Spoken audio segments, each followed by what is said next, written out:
Retired Navy SEAL David Goggins is described as the toughest man on the planet. Holding the pull-up record, 4,000 pull-ups in 17 hours. He's also an ultramarathon runner with more than 60 races. Everybody thinks I'm Superman. I had to tell them the truth. I was not always this strong guy you see. David Goggins is the only member of the U.S. Armed Forces to ever complete SEAL training. He beat the living hell out of me. U.S. Army Ranger School. I had stuff on my notebook, we're going to kill you. And Air Force Tactical Air Controller training. That's when the real war started for me. Athlete, speaker, soldier, and New York Times best-selling author, often referred to as the hardest motherfucker on planet Earth. Why is the truth so important? The scariest thing in the world to me, even to this day, was that could have been the rest of my life. I thought then I was trying hard. That's the scariest thing in the world. I thought then, 297 pound, working for Ecolab, spraying for cockroaches, making $1,000 a month. I thought that was me at my 100% potential. Come to find out, a few years later, I wasn't anywhere near that. 106 pounds less, graduated Navy SEAL training, went on to do all these other things. Looking back on that, that was me trying hard. That's why people gotta understand, what is in us, we have no idea until we start trying hard. And I mean really trying hard, where you're obsessed with, hey, this is my new norm. My new norm is that, wow, this isn't always fun. It's not always meant to be fun. And that's when you know you're trying hard.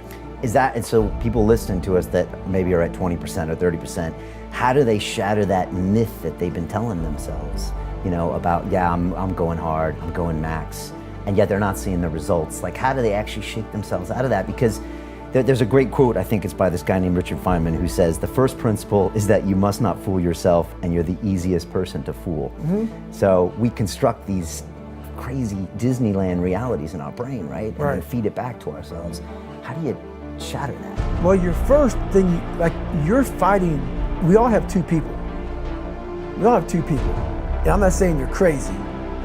We have the easy voice, which is that 20% telling yourself that I'm easy at 90% of my full potential, maybe 100% at that 20%. That's that voice that we all love. That's that very comfortable voice, that's that mommy holding you saying it's going to be okay. Doesn't care how good you are, just loves you. Just loves you no matter how messed up you are in life. That's where you want to be at. So that's that one voice. This other voice that we walk very far away from is the voice saying, hey man, you ain't doing shit. So we try to get this voice out of our head completely. And we live over here in this lane. So what you have to do first is turn up this voice over here. The voice saying things to you that aren't nice. That it's in our head saying, you know what, man, dude, you're not doing shit. You're not and it's not putting yourself down. People take this the wrong way in this new society. I'm not saying to put yourself down. I'm saying listen to the truth. And the truth isn't in the 20%. The truth is in this other part of your brain saying, look, man, you're wasting a bunch of percentage here. We have 80 more percent that we're not tapping into, because in this other 80% is suffering, pain, failure, self-doubt, darkness, and then a whole bunch of light. But to get to this light, you gotta go through all of this shit. So a lot of us know that. We know. We do know deep down. Yeah, I can get over here, but over here, man, this is much better, because I gotta go through this journey that is not fun. This from 20 to 100%, this shit in between is not fun. So we decide to live over here. So everybody goes, how do you do that? You know exactly how to do that.